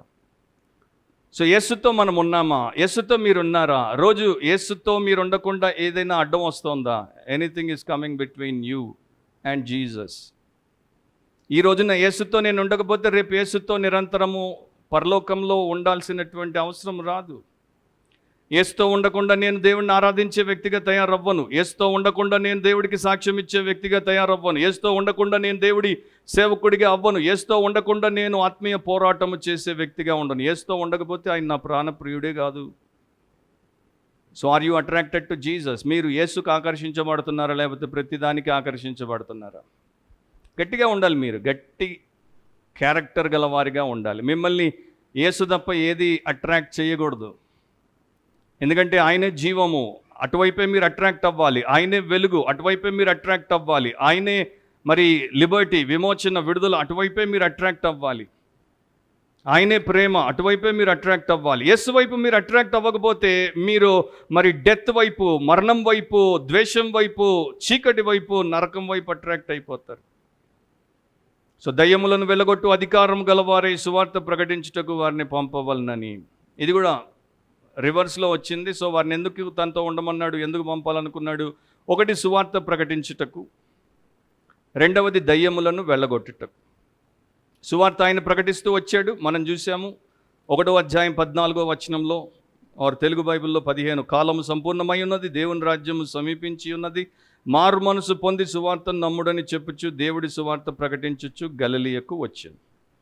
34 1వ అధ్యాయంలోనే ఆయన నానా విధమైన రోగముల చేత పీడింపబడిన అనేకులను స్వస్థపరిచి అనేకమైన దయ్యములను వెళ్ళగొట్టారు. సో రెండు పనులు. అఫ్కోర్స్ రెండో పని ఇప్పుడు అంత అవసరం లేదు, ఒకప్పుడు అంత అవసరం ఉండింది. ఎందుకంటే ఆ కాలంలో మెస్సియా మాత్రమే దయ్యములను వెళ్ళగొట్టగలడు. మెస్సియా యొక్క అధికారము యూదుల మధ్యలోనికి వచ్చిందన్న దానికి ప్రధాన సూచనగా దాన్ని వారు తీసుకునేవారు కనుక అపోస్తలులు ఆ పని చేశారు. కానీ మనందరం కూడా సువార్త ప్రకటించాలి. సాక్షిగా, దేవుని బిడ్డగా, క్రైస్తవ విశ్వాసిగా, దేవుని సేవకునిగా ప్రతి ఒక్కరు ఈ రోజున ఏం ప్రకటించాలంటే సువార్త ప్రకటించాలి. కెరుసో అనేటువంటి పదానికి అర్థం ఏంటంటే ఎలుగెత్తి చెప్పడం, వినండో అని చెప్పడం అన్నమాట. దండోరా కొట్టేటప్పుడు చెప్తుంటాడు, రాజుగారి సమాచారం వినండో అని చెప్తుంటాడు చూడండి, అట్లా. సో ప్రీచింగ్ అనేది అట్లా ఎలుగెత్తి చేయాల్సినటువంటి పరిచర్య. కొంతమంది ప్రీచింగ్ చేస్తున్నప్పుడు మరి అట్లా వారు చెయ్యరు, వారికి ప్రీచింగ్ అన్న పదం అర్థం అవ్వలేదు. సో యేసుప్రభు అంటున్నాడు, ప్రపంచానికి అవసరమైనటువంటి సువార్త సందేశాన్ని అందరూ వినేటట్టు వినిపించండి, బలముగా వినిపించండి. అండ్ ఎక్కడెక్కడ దేవుడి కార్యము దేవుడి సామర్థ్యముతో జరిగించాలో దాన్ని జరిగించండి. వాటి గురించి మరలా మనము నేర్చుకుంటూ చూసుకుంటూ పోతుంటాం. ఇక్కడితో నేను ముగిస్తాను. సో వీరికి 3 చెప్పాడు. ఒకటి రిలేషనల్, ఆయనతో సంబంధమును బలముగా ప్రథముగా అంటే ప్రప్రథమంగా స్థిరంగా కలిగి ఉండమన్నాడు. రెండవది ఆయన కొరకు ప్రకటించే వారిగా ఉండమన్నాడు. మూడవది ఆయన కొరకు శక్తి కార్యములు చేసేవారిగా ఉండమన్నాడు. అండ్ ఈ మూడింటిని ఆయన ద్వారానే మనము చేయగలం. కాబట్టి మనకేముండాలి? మనకి ఆ తీర్మానం ఉండాలి, ఏక హృదయం ఉండాలి, సింగిల్నెస్ ఆఫ్ హార్ట్ ఉండాలి. ఎవరైనా సరే జీవితంలో పైకి రావాలంటే ఏక దృష్టి కలిగి ఉంటారు, ఏక హృదయం కలిగి ఉంటారు. నేను చదివాను, అమెరికన్ మరీన్స్ వారికి ఒక ట్రైనింగ్ ఉంటుంది, 8 వారాలు, 8 వీక్ కోర్స్. అది 25 మందిని ఎంపిక చేసుకుంటారు ఏరి కోరి. దాని యొక్క ప్రోగ్రాం పేరు ఏంటంటే సూపర్ సీక్రెట్ స్నైపర్ ప్రోగ్రామ్. అంటే చాలా రహస్యముగా ఉండి శత్రువును తుపాకీతో కాల్చి చంపేయడం. దానికోసం వీరిని సిద్ధపరుస్తారు. 8 వీక్స్, రోజుకి 16 గంటలు. వీరు దాంట్లో ఈ యొక్క ట్రైనర్స్కి దొరికితే వీరు ఫెయిల్ అయిపోయినట్టు వీరిని దాంట్లో నుండి తొలగించేస్తారు. వీరికి ఆ ఉద్యోగం రాదు. సో వీరిని పరీక్షించినప్పుడు వీరు ఎవరికి దొరకకూడదు. ఆ ప్రాంతం అడవి, లేకపోతే మరో ప్రాంతం, అక్కడ వీరున్నప్పుడు దొరకకూడదు అంటే వీళ్ళు ఏం చేయాలి? గంటకి 1 ఇంచు ముందుకు పాకాలి. గంటకి 1 ఇంచు ముందుకి పాకాలి. కొన్ని దినాలు, 3-4 దినాలు అక్కడే అసలు కదలకుండా, లేవకుండా, కూర్చోకుండా, బాత్రూమ్కి పోకుండా ఉండాలి. చలిలో ఉండాలి, వర్షంలో ఉండాలి, ఆ ప్రాంతంలో ఉన్న క్రిమి కీటకాలు కుడుతున్నా ఉండాలి, భయం లేకుండా ఉండాలి. అట్లా వీరు ఉంటే, దొరకకుండా దాంట్లో నుండి బయటకు వస్తే వీరికి ఆ ఉద్యోగం ఇస్తారు. సో నాకు అనిపించింది, అరే ఒకరిని చంపడానికి, ఆ ఉద్యోగం పొందడానికి వీడు ఎంత కష్టపడుతుంటే, నేను దేవుడి కోసం ఒక ఆత్మను రక్షించి పరలోకాన్ని తీసుకురావడానికి నేను ఇంకెంత కష్టపడాలి, మీరు ఇంకెంత కష్టపడాలి. మీరు రక్షించబడిన వారైతే ధన్యులు. రక్షించబడకపోతే ఈరోజే రక్షించబడండి. అండ్ రక్షించబడిన ప్రతి ఒక్కరూ నాసిరకపు, నాణ్యత లేని క్రైస్తవులుగా కాకుండా నీతిగల నాణ్యమైన క్రైస్తవులుగా, యేసు శిష్యులుగా, యేసు పరిచారకులుగా మారండి. ప్రార్థన చేద్దాం. తలంచి కళ్ళు మూసుకోండి. ఆయన 12 అపోస్తలులను నియమించాను. మనకి ఆయన రక్షణ ప్రసాదించాడంటే మనల్ని రక్షణ కొరకు నియమించాడు. మనల్ని క్రైస్తవ సంఘంలో సేవ కొరకు నియమించాడు, సాక్షిగా నియమించాడు. దేవుడు మనకిచ్చినటువంటి వివిధ రకాలైనటువంటి తలాంతులు, ఆ సామర్థ్యాలను బట్టి మన సేవలో మనము వివిధ రకాలుగా ఆయన్ని సేవించుటకు నియమించాడు. You are appointed by God if you are in Christ. నీవు క్రీస్తులో ఉంటే నీవు క్రీస్తు కొరకు నియమించబడ్డావు, క్రీస్తు చేతే నియమించబడ్డావు. కనుక క్రీస్తు కొరకు నమ్మకమైన సేవ చేస్తున్నావా? ఆయనతో ఉండుట, ఆయన దగ్గర నేర్చుకొనుట, ఆయన కొరకు పని చేయుట. ఈ 3 చాలా ముఖ్యం. ఈ 3 ఉంటేనే మనం నిజమైన క్రైస్తవులం. ఈ 3 ఉంటేనే ప్రస్తుతం లోకాన్ని మనం తట్టుకుంటాం, తలకిందులు చేస్తాం.